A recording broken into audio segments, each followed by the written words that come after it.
Hi guys, my name is Peter and welcome to our channel. Today we're gonna open it for first time my Amiga 500, the one I just received a few days ago, and also we will power it, see if it's running. Let me flip it upside down. Pretty much system itself is held by 1, 2, 3, 4, 5, 6, actually 6 screws. A1200 is holding by 5 screws. And also the main difference which you can recognize right from beginning, 500 it doesn't use Phillips screws, it's Torx, and I believe a little tiny torque like that should work. Let me lock it. Pretty much, like I said, let's open it before we even power it, because you never know what kind of surprise you will discover it. You may discover it. If you saw my previous video when I did unpackage it and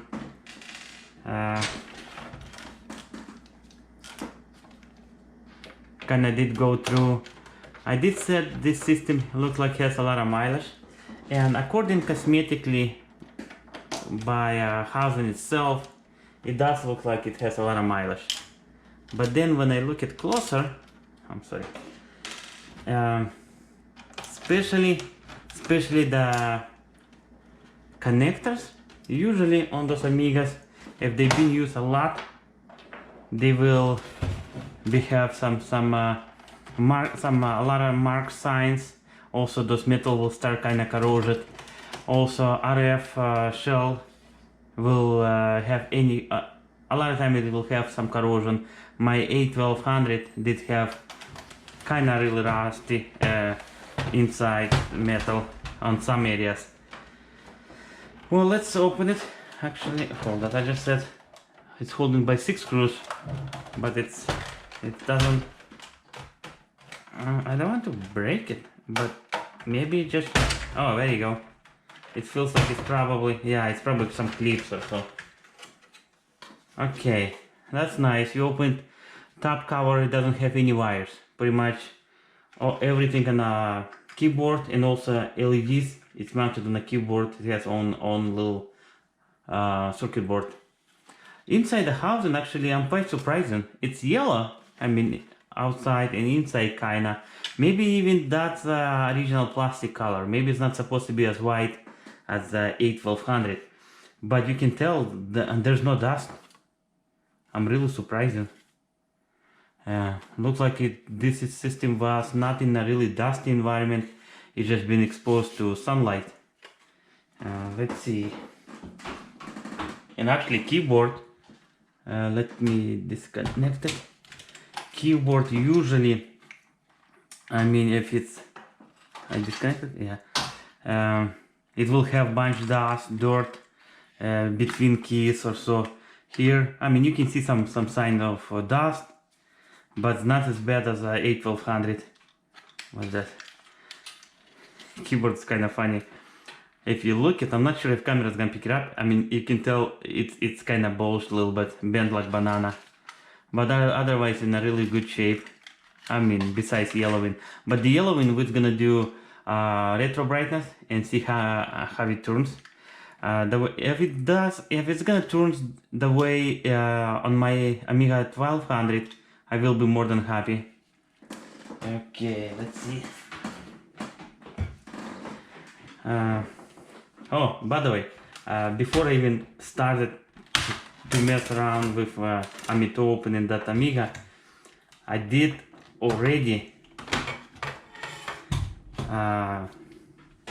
memory expansion card. I opened it, removed the metal shielding, and removed battery. There was a Keycap.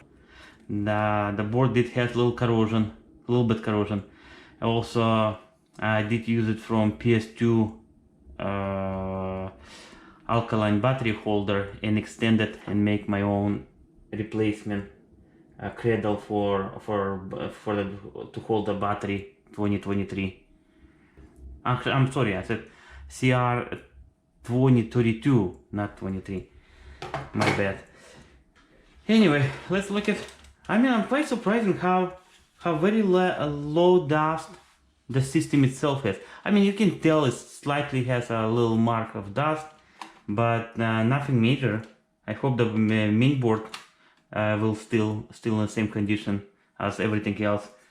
Also, Torx inside is using, well, let's see, 1, 2, 3, 4.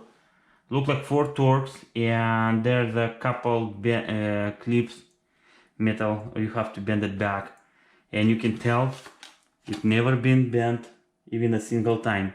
Usually you bend it a couple times, or even single time, it will make a little crease. Okay, let's straighten them up and remove it upper shelving. RF shelf. To straighten them up, I mean, we're gonna use just flat screwdriver. I mean, you can use it a knife or screwdriver, and just straight. Pretty much so far, it doesn't look like it did have that system being used a lot.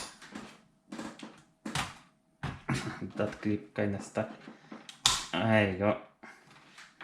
Probably the razor knife should work better. Anyway, let me remove it. Those couple screws. I'm wondering what version of Kickstarter on this system, because I know it can be from 1.2, yeah, or even higher, 1.2, 1.3. It's quite common on Amiga A500. I don't recall they ever use like 2.0 or higher on A500, but I may wrong. Okay, guys, I'm really glad. Look at that. It's almost brand new condition, looks like. I mean, especially on those metal RF shelving, they, like I said, they can get rusted pretty bad. This guy, I'm not sure if camera is gonna pick it up. Inside the expansion slot look like never been actually used. Well, actually, expansion slot you have to tell by contacts if it has any marks. Let me get closer, make sure the camera will pick it up. Okay, it's a Amiga A500. Let's see, motherboard revision, B52 rock lobster, blah blah blah. Oh, revision is probably 6A. It looks like it's probably 6A, because right there it says 6A. It's right under floppy drive. Well, let's check capacitors, because capacitors a lot of times they kind of start bulging or will start leaks. To be honest, I mean, all capacitors, they looks pretty good. Of course, on those little guys, it's an older style. Well, I call it older style. It doesn't have pre-cuts on top like those ones. They will much harder to explode or bulge, but a lot of time it start leaks from bottom. I don't see any signs of leaking. I'm quite surprised. Like I said, it's I mean, the system itself is in really good condition. I believe I just bent that little metal. There you go. Okay, let's since everything looks pretty good. Agnus chip. It's 8372A. I believe that's a newer one which can accept up to 1 megabyte. Power chip. CIA chip. Okay, that's a Kickstarter. Yep, that's a Kickstarter room. NEC. Well, it doesn't say if it's a 1.2 or 1.3. We will have to power it. That's a Motorola processor. Wow, I didn't actually recognize it how big they are. I thought it's gonna be the same size as a Kickstarter. That's a huge one. Well, let connect the keyboard and then power it, because I'm not seeing any reason to pull it out. Well, I will pull it out. Actually, I will pull it out main board, because all plastic I will retro bright it. Let's connect it.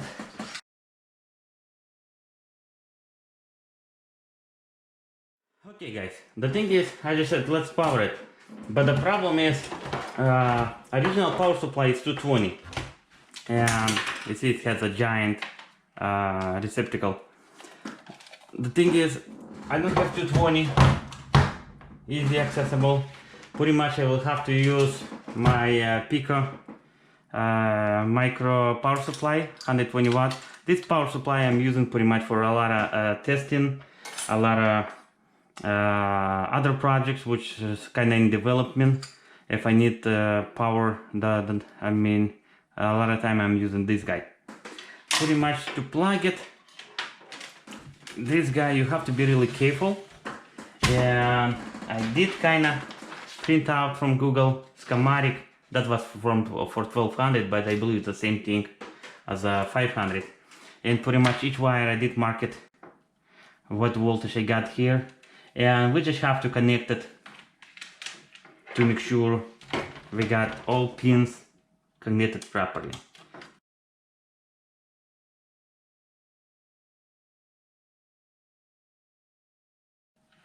Okay guys, now pretty much moment of truth.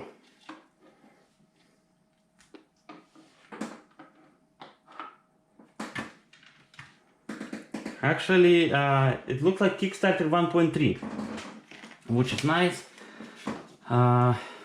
This system comes with a bunch of games. Now I was gonna try it for Fantasy World Dizzy, and let's see if it's gonna read.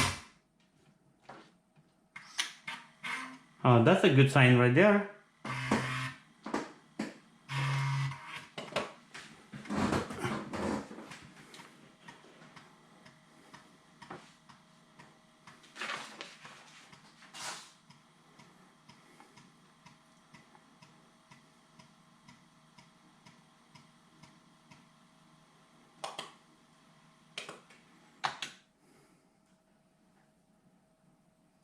Oh, actually, I forgot plug it controller. I believe it needs controller to play that game. Well, yeah, the controller or joystick. Anyway, yeah, looks like it's up and running. And like I said, I mean, I'm really happy the way it the condition from inside. I mean, outside is no biggie. I can clean it.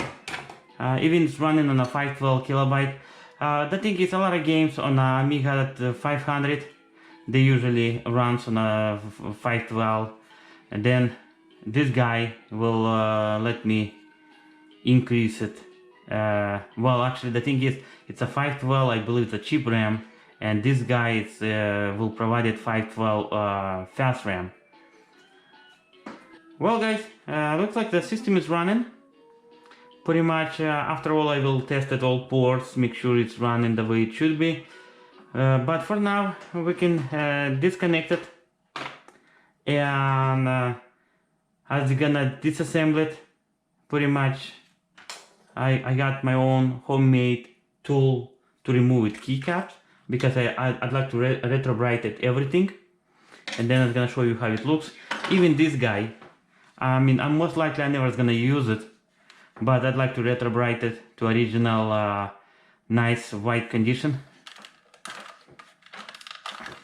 It doesn't look like it doesn't feel it doesn't have a screws in it. Usually on labels, before I cut it or pocket, try to hunt it for screw. I kinda press it a little bit and slide it everywhere to see if there's an empty, like a little pocket or so. Then you can tell if there's a screw. Look like there's no screw. Oh, yeah, there you go. It just has some kind of clip. I don't want to break it anything. There you go. Actually, it's kind of funny the way they did. 4 posts, and there's the 4 pins. Those pins go inside the post. Pretty much, it doesn't have any kind of clips. Same thing, no dust.